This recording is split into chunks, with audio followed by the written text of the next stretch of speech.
Hello, everyone. Thank you for coming to another session of Tuesday Times Roundtable, sponsored by the New York Times.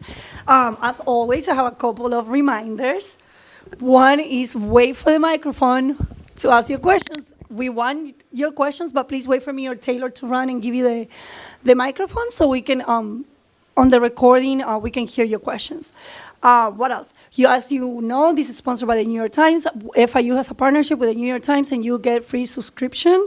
If you don't know how to access it, please get one of the pink slips, and it will tell you the steps on how to get free access. What else? We have the transformation contest. I don't know if you guys know. We travel every year with a group of great students to DC. The deadline has been extended, so today is the last day to apply. There's some flyers and information in the back. We have another art office, as you know, offers fellowships and scholarships. We have the Global Learning Student Fellowship, and it gives $2,000 for undergrad research with a final deadline on Friday, February 7th. So the deadline has been extended.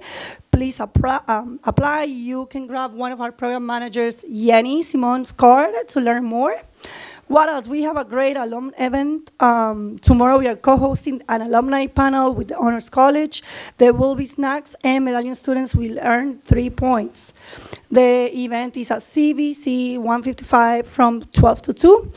Also, if you haven't done so yet, take your phones out and please follow us at FIU, at Go Global FIU. You will learn all of our events, but we also promote a lot of cross-campus events. So please, if you don't do, if yet you're to follow us, please do so now. What else? I don't know if you guys know, for this semester we have something new. If you're an honors college student, you also get points, honors points and global learning medallion points. So make sure to see us. Of course, the requirement is to stay until the end. So please come see me and Taylor at the end and we'll sign. Without further ado, I want to introduce you these amazing 5 ladies, FIU students, super involved on campus, working on great things, and they're going to take the time and they're going to introduce themselves. Thank you so much for being here. Hello, everyone. My name is Emily Diaz. I am the president for USNC for UN Women here at FIU. It's our FIU chapter. We have a whole presentation I hope you guys enjoy, but before we go into, the main point, I really wanted to talk about what UN Women here at FIU is and what it is globally, and maybe help give you guys a background so you guys can understand the rest of our presentation a little better. So, what is UN Women? These are just some semantics when it comes to UN Women. It is an organization, an international organization that focuses on gender equality and the empowerment of women, right? It is not tied to any one government. It is tied to the United Nations, so it's a culmination of a lot of different governments trying to do their part for gender equality and women empowerment. There are 14 chapters nationally within the United States for UN Women, and we are part of the Miami chapter. So it goes UN Women Miami, UN Women at FIU. So what do we do? What do we try to do? These are our main 4 tenets that we try to incorporate into all of our meetings, all our events. Everything we do is trying to make this a focus, right? So we advocate. So what does this mean? We obviously have a student government, we have a local government, we have a state government, we have a national government. We try on all of these different fronts to advocate for women's rights, for gender equality and women empowerment. We do fundraise. Our treasurer couldn't make it today, but we do try to fundraise to give to local nonprofits, to school organizations that really focus on what we believe to be one of the most important things, which is women empowerment, and to empower women financially, because that is also a huge issue for women in the United States and amongst the world. We educate. This is probably my favorite tenet that we try to incorporate into everything we do. I'm a firm believer that everything can be solved through education, and we try to educate women and other people alike to figure out a way to make sure that everyone is safe, everyone is empowered, and everyone is equal, right? And the last one is we collaborate. We collaborate with a lot of different organizations within our campus and surrounding the local organizations as well. This is really key to us too because this organization is something that we're kind of starting from the ground up. We have an all-new cabinet, and we're really trying to use the collaboration, the connections that we have to really build this into something that can make a real difference. What's next? So UN Women is also the belief that women's rights are human rights, right? So we need to make sure that we fight for equality for all. And these are some of the main problems that we want to face and we want to see implemented for not only women, but for everyone. So to talk about why we should care about everyone, why we should care about women, women's empowerment, I'm going to take it over to my vice president, Carla Amador, and she's going to talk to you about that. So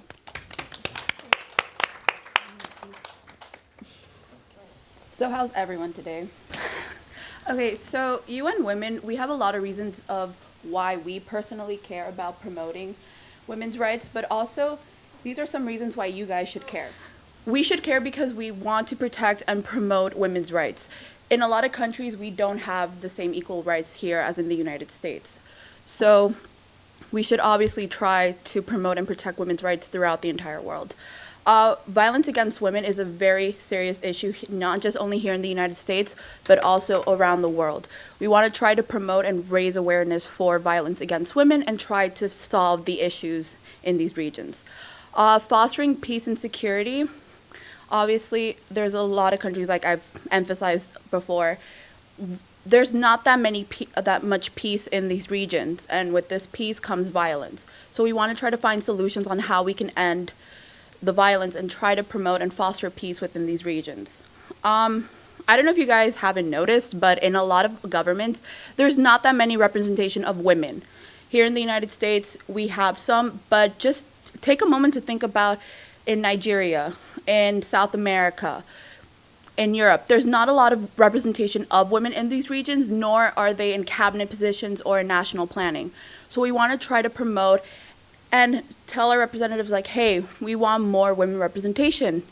Men do not know exactly what we want or what the issues facing in our communities, so we want more representations. Everyone should really care, because if you don't fight, then there's no possible manner in which this will end.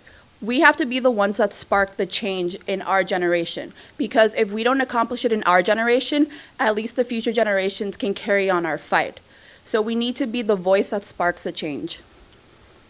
So here's a quote from Malala. I'm pretty sure everyone knows who she is, the brave young girl who stood up for women's education rights in her country.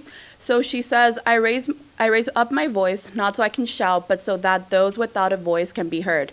We cannot succeed when half of us are held back. And these words should really impact everyone. So some of the biggest issues facing women globally, lack of education. A lot of countries do not have the funds, nor do they support women being educated. Gender wage gap. Here in the United States, I'm sure as we all know, women get paid less than men, but in other countries, it's the same or as worse. Female genitalia mutilation. It's a very serious issue going on in Africa, and sure, some countries have placed a ban on the practice, but still it's ingrained in some African cultures. So we need to figure out a way how to stop this violence against young women. Reproductive rights, there's a lot of people.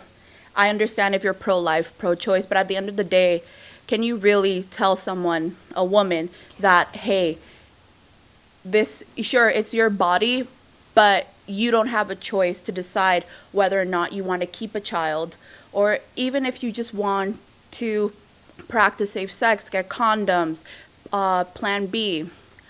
Underrepresentation, as I stated before, there's not that many women representing in Congress or in national parliaments and governments. Domestic violence is a very serious issue we're facing in this generation. Child marriage. There are some states here in the United States that do have the age of consent for marriage at 14, at 15, at 16. It's very disgusting. There's no, I'm just gonna skip that one. Sex trafficking here in Miami. We have a huge pandemic going on with sex trafficking. Recently with the Super Bowl, there was a lot of women being trafficked here. as escorts, as prostitutes. We need to figure out a way how to stop the flow of young women being brought into this world and being trafficked throughout the world and even here in Miami. Inadequate maternal care. I don't know if you guys have recently read, but the rise of women dying in childbirth has recently increased in the last few years. So it's not just here in the United States. UN Women, we want to promote all these issues and try to find a solution to all these issues globally. Because it's not just us. Like, it may not affect you per se, but it can affect your friends, your family, a loved one. So a lot of people say, hey, this doesn't really affect me, so I don't really have to stand up for these issues. I don't have to stand up for sexual assault, sex trafficking, domestic violence. But if you don't stand up, then how are we going to find a solution to end this, not just for you, but for everyone in your community and in your country and throughout the world? So I'm going to kick it off to the outreach coordinator, Sabrina. Hi guys, thank you so much for coming. I'm Sabrina, I'm the outreach coordinator, and I'm going to be going through some of the things that UN Women does around the world, just to scope it down first what we do globally and then what we're going to be doing here at FIU.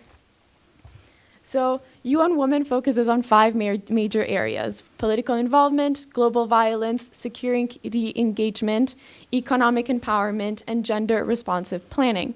And I'm going to go through each of them to figure out what they are and how they are involved in every country. So first of all, UN Women is a non-governmental entity. They're non-binding, so they don't really have the power to go in and change legislation or force countries to do certain things. But they can go and educate other people, educate especially women, and empower them to fight for what they believe. So the change has to come from within the country, but UN Women can go inside the country and help them get to the change. In terms of political participation, women are heavily underrepresented in politics, in voter registration, in academia, in almost every level of our society, not just here in the US, but also abroad. Recently, with the elections we saw in the 116th Congress, we saw the biggest wave of women being elected, and that's great for us, but what about the rest of the world? Women are very underrepresented, despite our proven abilities to be leaders and agents of change, and our right to participate and be a part of our democracy. So these are just some facts. Only 20.9% of national parliaments were females in July of 2013, and it was a slow increase from 11% in 1995. Now, I looked that up for 2020, and we have 24% of women as heads of state, which is it's a slow progress and it's an improvement, but there's a lot of way to go and there's a lot of progress yet to be made. So what UN Women is doing around the world to tackle these kinds of problems: in Timor-Leste, after the 2012 elections, they had the highest proportion of women legislators in Asia. UN Women went in, they educated people, they helped women be empowered and get the necessary training to be in these positions of power. And we're seeing different changes and we're seeing progress in countries that are being driven by women. In Kenya, in the 2013 elections, the women legislators rose more than 20% compared to the previous elections. And it does show in the country's evolution, in the country's progress, when women are in power. In terms of economic empowerment, it's a very big part of being a woman. Even in the United States, being paid 70 cents for every dollar a man makes for the same exact job. Investing in women's economic empowerment sets a direct path to gender equality, to reducing poverty, to economic development.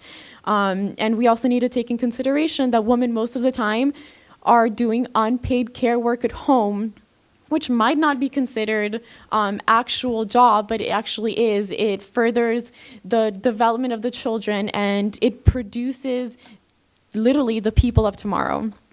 So some facts and figures: if men and women played an identical role in labor markets, as much as 28 trillion would be added to global GDP. And so this entire patriarchy that is weighing women down, not allowing them to further themselves and to further the global GDP. So some things that are making a difference, for example, in Kenya, 30% of annual government spending is restricted for women, for youth, for people with disabilities, and UN Women has been helping with that a lot. Globally, over 1,000 CEOs from around the world have signed the Women's Empowerment Principles, which just helps hire more women, give more opportunities to females.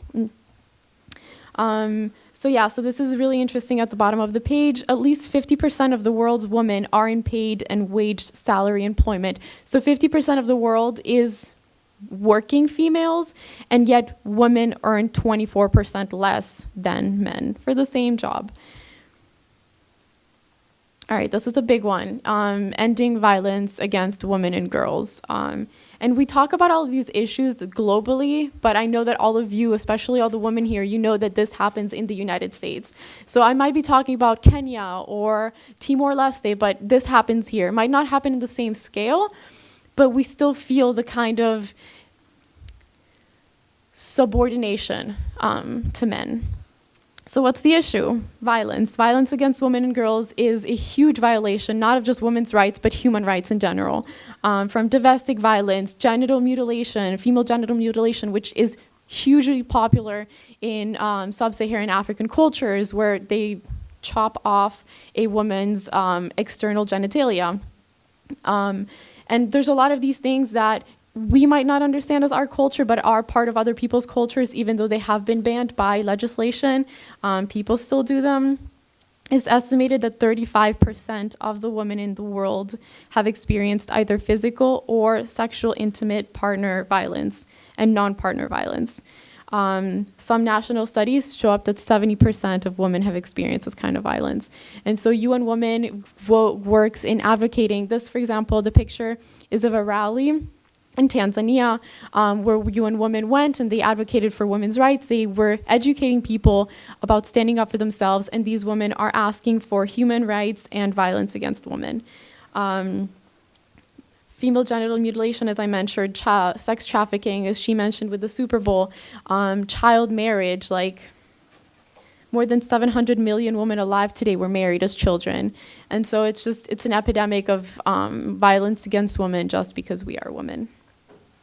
And so finally, peace and security. This is basically trying to incorporate women in decision-making process that affect peace and security studies. Because women tend to be, I'm not going to say smarter, but women tend to be a little bit softer and a little bit more empathetic towards issues and conflicts. And so incorporating them in decision-making processes might avoid conflict and might avoid harsher wars and stuff like that. For example, this picture is women mediators and community leaders being brought together to discuss and work stuff out in Uganda. They created a women's situation room, which facilitated women-led mediation between opposing political parties. And so it just gave women a voice. It gave them the possibility of mediating conflict, and it has shown results. So to continue with this, I will pass it over to Rosa. Thank you. Hi, everyone. My name is Rosa, and I'm the historian for the UN Women's Club at FIU. I will start my part of the presentation on covering gender equality and a governance matter. We do know that government plays a big role when it comes to the improvement of women's lives across the globe.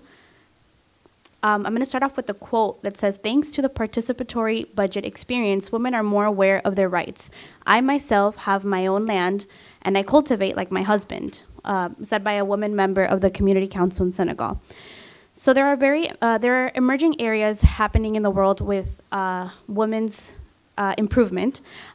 Seeing the costing of gender equality, UN Women is developing work on costing for gender equality priorities in more than 20 countries. So what UN Women strives to do is to improve the lives of women across the globe. When it comes to indigenous women or women in third world countries, they're usually referred to as a silent voice because we can't really know what's going on. Because their communities are so impoverished, we really don't know what's going on inside.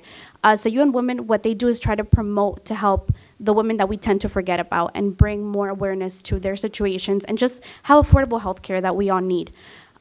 Gender responsiveness decentralization is building on its strong partnership with local governments in several countries. UN Women is developing its work on engendering local governance. UN Women is a strong advocate for positioning local governments as key drivers for change in the post-2015 landscape. This is about really pushing our governments to make changes, from protests to promoting policy changes that can really help improve a woman's life, whether it's her career, her health, and it really helps to see women coming together and changing that on a global aspect, even if it's the smallest thing like pay gap or healthcare or just looking after the basic needs of women around the world. When it comes to anti-corruption, UN Women is nurturing strong partnerships with UNDP and women's grassroots organizations, such as, I might butcher this, Hero Commission to further develop its work on anti-corruption. Due to corruption around the globe, this has not only just, has affected lives of women, has also affected the lives of children, of even their partners, of men, because corruption plays a big role into the societies that are not within the high class to really suffer and not having their appropriate fundings that they need in order to improve their lives. So we will go into tracking and financing for gender equality. In Morocco, building on UN Women's support of the government's national planning and budgeting, the European Union signed a financing agreement with the national government to provide euro 45 million to implement the government's plan for equality. So just by being able to support economically, whether it's through donations or fundings, we can really see an improvement in lives of women and their children, and in our community as a whole will improve when women's lives improve. Okay, so how can you get involved in our campus and other things that we do to help promote our club and the United Nations Women's Society? So we have an event called He for She. We're still working on that on campus, but it is it is an event that happens worldwide. Men and women come together to promote equality. It isn't just women who are pushing for this. There are many men involved in the He for She campaign, and it's mainly men coming together with women to share that this is an important topic and it should be talked about. Women's Empowerment Weekend. We also have the Self-Care Fair, which we persuade all of you to come. The Planned Parenthood Rally, which we recently had, and our president and vice president were there, and it was an amazing rally. And then the 5K run, which we have every year, I believe in the BBC, near the BBC campus. And then Women for Science, which will actually be in February the 11th. And we invite you all to come and participate. And then for the next part, I would like to invite Elizabeth, our secretary, to continue. Hello, everyone. Thank you for sticking with us and hearing what we have to say about UN Women and how the UN has been helping women across countries really develop their equality status within their own government systems. But I think it's important for us to take a step back and look at what UN specifically is doing in regards to female equality in their own government system, in their own system. So holding the system accountable, we need to not only appreciate the fact that the UN has helped a lot of countries progress, but we need to look back and make sure that we're keeping an eye on UN itself and what it's doing for the people within. So specifically, one issue that still maintains in the UN is a lack of representation, female representation on their board. I'm going to start off with a quote from our current security governor. Security General, Antonio, I forgot his name. I'm so sorry. Antonio, it's been a lot.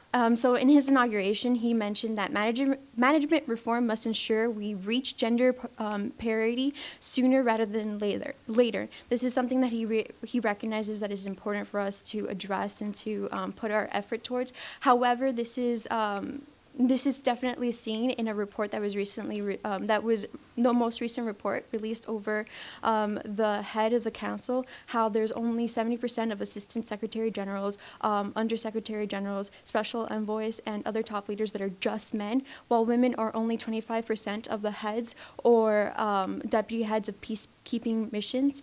Although this was an increase from 10 years prior when women were only 2%, but although our Antonio was able to identify and understand that this is an issue that we need to address, how there is a less women involved in higher positions within the UN Council.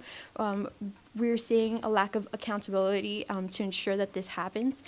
The UN Security Council made a resolution 1325 on women, peace, and security that, although it was one of the first times that we see UN actually coming up and talking about gender equality and empowerment within its council in regards to women, and understanding its importance to have the women perspective on certain situations regarding their peacekeeping treaties, and the understanding that their member states hold a critical role on these situations. There was, it did take 10 years for a strategic framework and tracking progress of the situation of this resolution to take place. And we see how inefficient the UN framework and tracking progress is through the UN Strategic Results Framework on Women, Peace, and Security.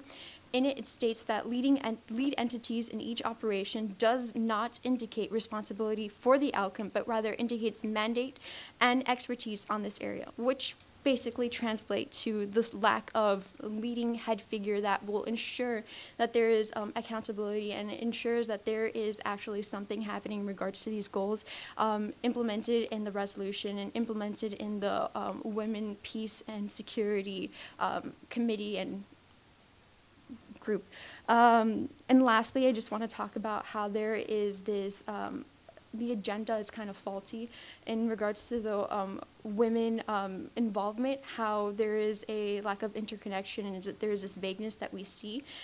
For example, World Women Report had no reference to women in conflicted, affected situations, and we don't really see much collaboration between each committee that's supposed to help women with equality and the Women, Peace, and Security Council. So although UN is definitely making these strides forward to increase female involvement and increase gender equality and making sure that our voice is definitely heard in these global situations, there is still a long way to go. Women cannot just be a box that's checked off in a form. We need to make sure that that we're not only there representing our gender, but we are there making sure that we are able to make a difference and allow other women to do the same.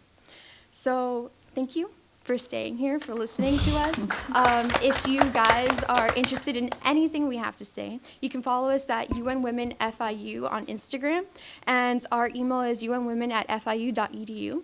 If you have any further questions on what we've talked about, please feel free to talk to us about it and ask us, and thank you.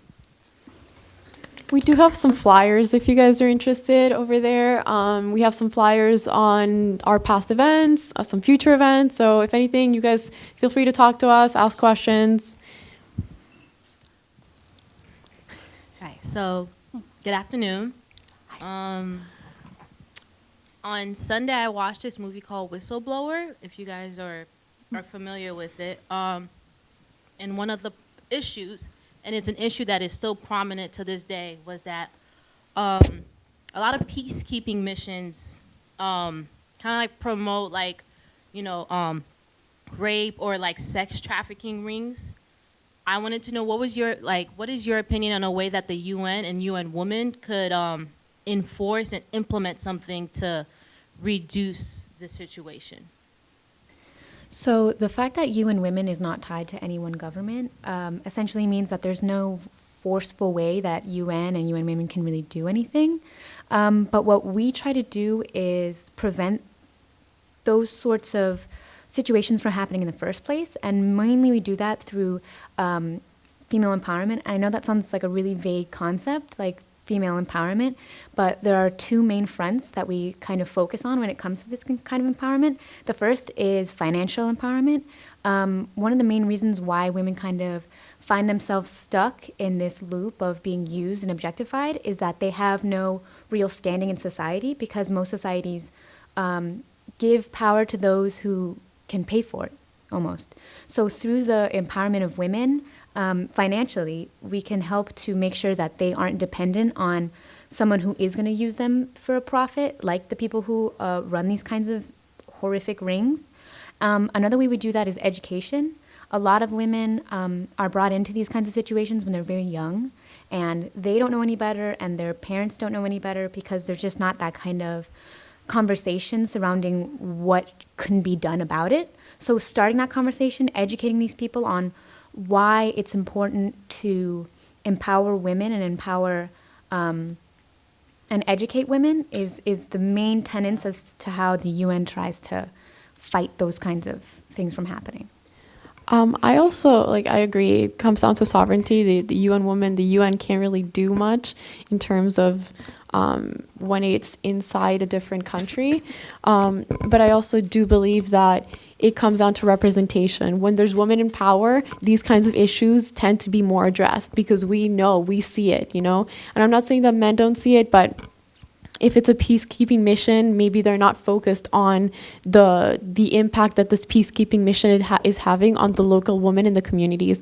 So I think having more women in power and having more women in the peacekeeping mission themselves helps for them to fight against this and to come together, because it's different if it's men in power than if it's women in power. I hope we tried to answer it. Yeah. Thank you for your question, by the way. No, Great because question. Okay. I guess my question was more on the fact that a lot of the people that are committing these situations are peacekeepers. So do you feel like there should be kind of training to bring awareness to it? Because I know they can't enforce it, but should there be a more specific form, a more specific way that they can pick their peacekeepers? Because a lot of the peacekeepers are, you don't have to be a specific type of role or job. Yeah. I think my question is more on the peacekeepers, how the UN could, So- Wait, are the peacekeepers committing these things? Yeah. Okay. So do you mean to have more comprehensive background checks? Right. Okay. So I may not answer your question entirely, but I can speak from this from a somewhat. So my mom, she works at a hotel as a maid, and what they do now is that they do training to spot sex trafficking victims. So I know my mom came home one day and she doesn't speak English that well. She only speaks Spanish. So I sat down with her and did the training videos. I translated and I saw the flyers. And you're definitely right that there needs to be more training towards the peacekeepers, because there are some signs that some people may not notice in body language, how people act, or even how they talk. So you're definitely right. There needs to be a new revamp on the training for peacekeepers. And also I think that there should be a more comprehensive background check, because I know to work in the government here, the FBI literally looks at your third cousin twice removed. So the UN should definitely try to do the same type of rigors to when they're hiring their peacekeepers.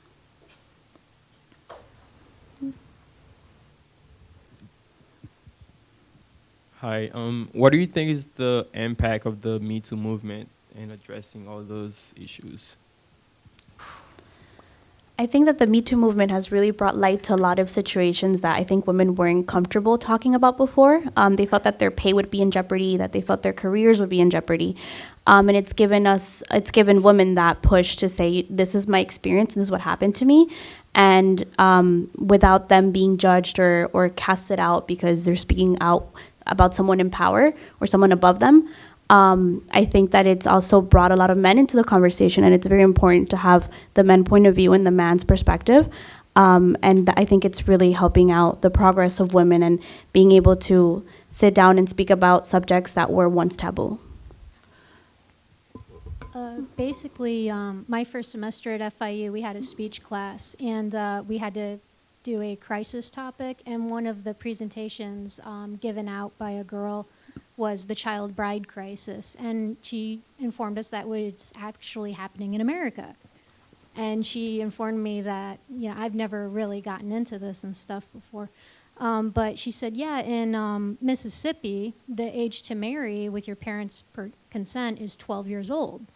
But the problem was is that the child was not consenting to the marriage. The parents were signing over these 12-year-old girls to 30, 40-year-old men. And I wanted to know, does the UN get involved with those issues here in America as well? So what you just described to me is very similar to something that's happening right now, and it's the parental consent bill that's actually in our state legislation right now, and it basically says that to get an abortion, if you're under 18, you need parental consent, right? You don't need to give your consent, you need to give your parents' consent to get an abortion. So the UN obviously is very involved in this kind of issue, this kind of matter. So the way that we try to, and the UN tries to, you know, make sure that this kind of thing is eradicated, doesn't really happen, is through legislation. So the only reason why this sort of thing is happening is because it's legal. But if you change the legislation, you can change the outcome of it. And it's not as simple as lobbying or advocating, because it's also there's a culture around that kind of situation as well. So we also try to, the UN in general also tries to try and sort of change the perspective, and then change the legislation. So we partner up with a lot of organizations that are also involved in different legislative issues, like the Planned Parenthood rally that happened because of this bill that's currently in our Senate right now, and that's how we try to do that.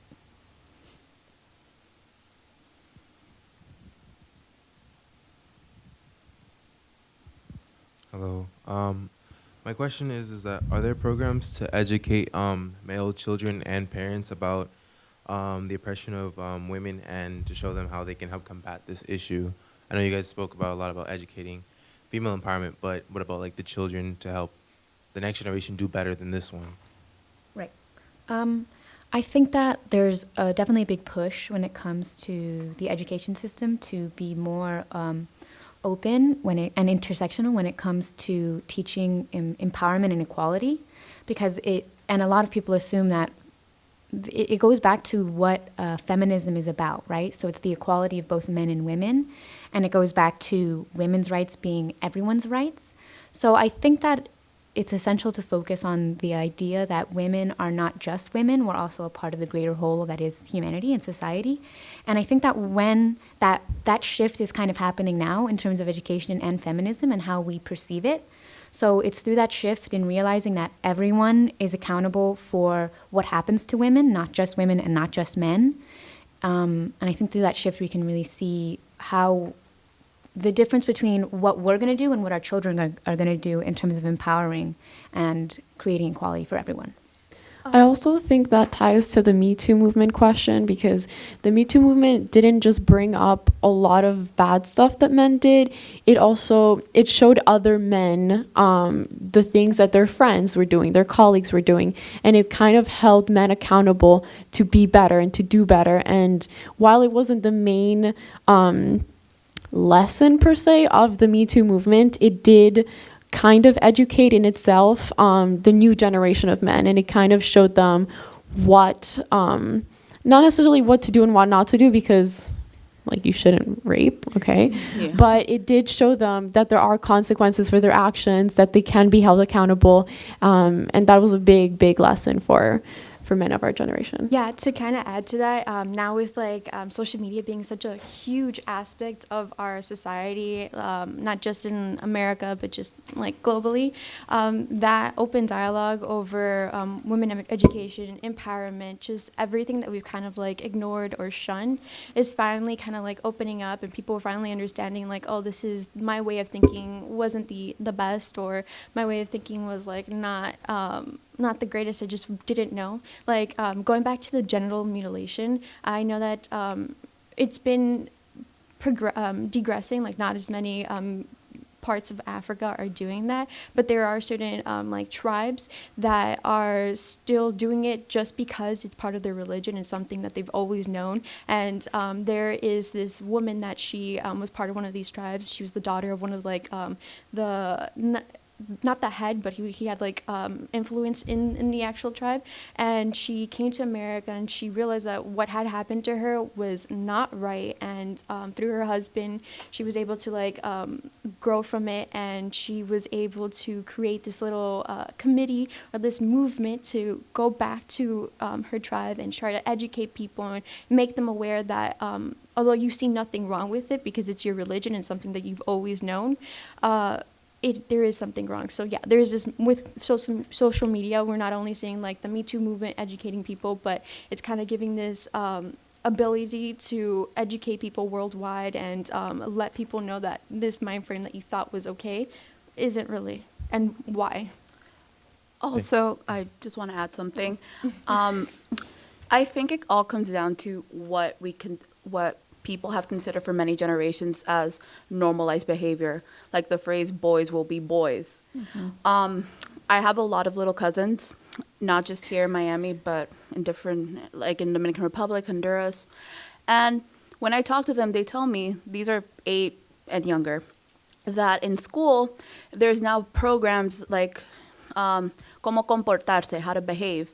And my cousins in the Dominican Republic, they're taught, if you push a girl, as long as you didn't mean to hurt her, it's okay. That's normalized behavior. But here, when I interned at Happy Kids Daycare Center in Miami Beach, there's a program that it doesn't matter if you're a boy or a girl.